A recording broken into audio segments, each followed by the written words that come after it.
Today, we're talking about our first recessive bearded dragon morph.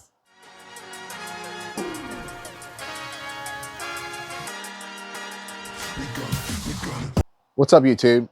Today's video is about the HYPO Morph and bearded dragons. We're going to talk about 4 recessive morphs in total in bearded dragons, and that'll be the end of the series. So far, we've done 3 videos. We've done the leatherback, we've done the dunner, we've done the genetic stripe, and now we're doing HYPO. Let's get to it.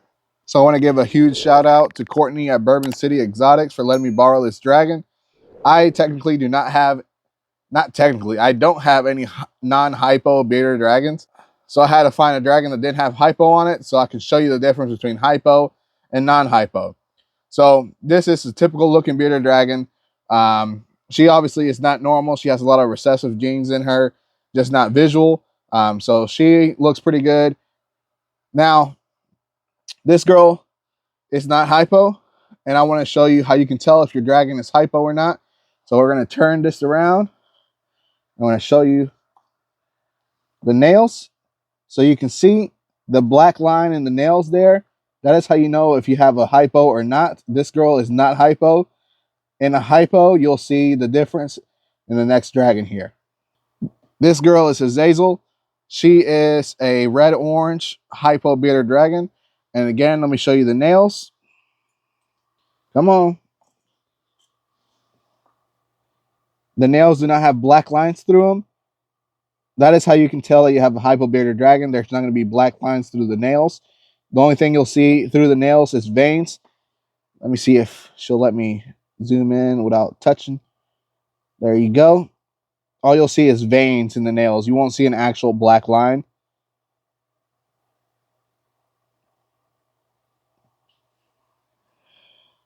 Super nice bearded dragon. Love it. So now I'm going to show you a bunch of different combination morphs that have HYPO in them. And you can decide if you like HYPO or not. I certainly like HYPO because I don't have any dragon in my collection that's not a visual HYPO. So that's pretty crazy. Once I realized that while I was trying to make this video, I was like, well, I don't know if that's good or bad. Maybe I should get a HYPO or a non-HYPO bearded dragon for my collection just to have one. But all right, let's go look at the next one. Actually, before we get to the next dragon, I want to show you these 2 girls here. They're both red HYPOs. Obviously, this one over here, Azazel, has more red-orange. And this is Lilith on the right. She has more of that red tone. You can also see it in the beard.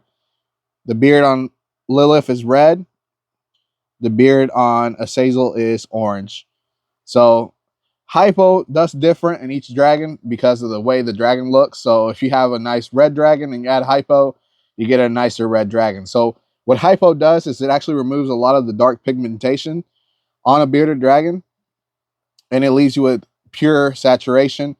But the only thing about red bearded dragons is red bearded dragon actually benefit from dark pigmentation, because obviously the dark pigmentation makes a red dragon darker. Versus a yellow bearded dragon, does not benefit from dark pigmentations because you want a yellow to be as bright as possible. So therefore, by taking away the dark pigmentations by adding HYPO, you get a very, very nice high yellow citrusy color. This girl's actually a little bit darker right now because she's stressed out because I grabbed her and she was probably halfway through sleep. But that's my bad. I needed to get her for the video, so she'll be all right. I prefer my yellows with HYPO.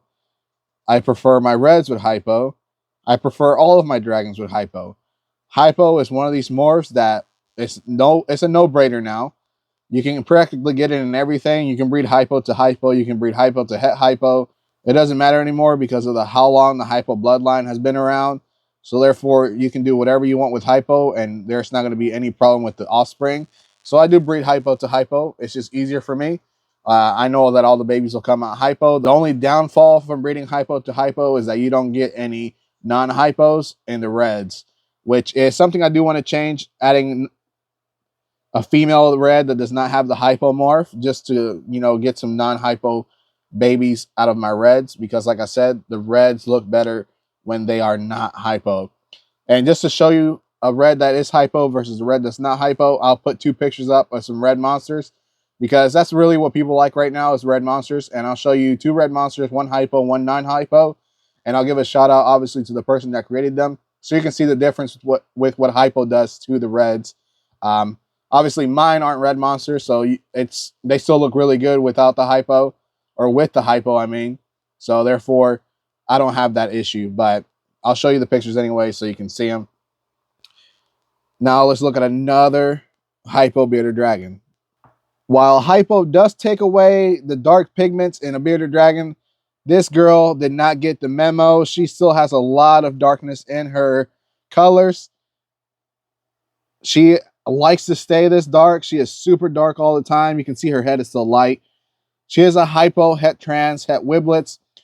This would be what a normal hypo would look like. So if you had a normal bearded dragon and it was hypo, this is what it would look like.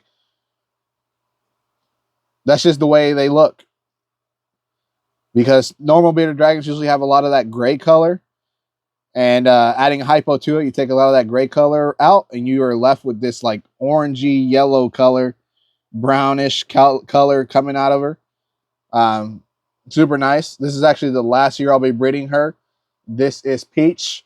She does have a tendency to get real light colored, but that happens like once every blue moon. She usually stays this dark. A lot of her offspring also has been staying dark. I'm not sure if it's something that's reproducible or if it's just her. So I did keep one of her offspring. He is Mancha the Paradox. I'll show him in this video too. Might as well. You probably haven't seen him in a while. But this is Peach, a hypo bearded dragon that still is very dark. Just like his mom, he has a lot of dark in him. But unlike his mom, he also has a lot of color. It's almost super crazy how his patching is. It's almost all in the head. There's some patching on his tail as well. And then some on his legs. But super nice. This is Mancha the Paradox. He is a hypo trans, 66% at wiblets. Again, just to prove the hypo, let's look at the nails. Look at that. They're clear. Super nice. I love this guy's look. Look at that look. His tail has a lot of paradoxin in it too. Look at that. It's like purple, gray, blue, whatever color you want to call it. Let's look at his belly. Actually, haven't done a huge look at this guy overall. He just shed not that long ago. I wanted to see if there was any changes. Look at his face.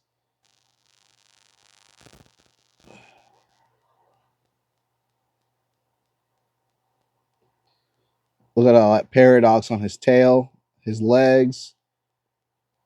Super nice. Love this guy's look. What do y'all think? Y'all think it looks good? I'm sure y'all do. God, he looks incredible. I'm sorry. I'm just staying on this guy forever. All right. Let's look at a couple more hypo bearded dragons, and then that'll be the video.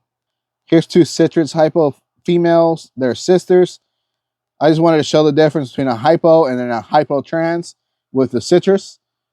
The citrus hypo trans takes a lot of that nice yellow coloration, makes it a lot greener, makes it a lot more orange, makes it darker, because that's what the translucent gene does. But this is not a translucent video. I just wanted to show you the difference when you add trans to the HYPO Morph. So there you go. And also these are sisters to the Mancha the Paradox. Super nice. Obviously they are not paradoxing themselves. I mean, she could be. You never know. You never know. Dart it. What's up? I'll call you Dorothy. Nah, I'm just kidding. That's very lame. She could paradox. Ain't no way of knowing though. All right. Let's show you the last one. The last bearded dragon I want to show is this Hypo Wiro. We're going to make a video on Zero and Wiblets, but I just wanted to show him off. This is Casper. Hypo makes Zero and Wiro super white. Now, he's darkening. You can see it as we are filming. He's just getting darker by the second. But this guy here, Super white. One of the whitest dragons I've ever owned. I can't help but just stare at him every time I walk in here. I would love if this guy was leatherback, but that's fine. He looks great. One day we'll have a leatherback. Look at that, dude. You got a gnat on your head. Hopefully y'all saw in the last video where I got super frustrated because we had gnats. I'm still working on that infestation. Hasn't been going good. That's all I got to say. Super nice. Super nice. What do y'all think about Casper? Super nice? Probably. You probably all think he's incredible looking. Look at that. He's probably in shed too. The other thing about this white hypo is that you never know when he's in shed. I'm pretty sure he is in shed looking at him now because he has these yellow tones everywhere. Yeah, I think he's in shed. Look at that. That's crazy. Just to show you the nails. HYPO nails. There you go. If you made it this far into the video, don't forget to like, share, subscribe, and hit that notification bell so you don't miss anything that I put out in the future. As always, peace.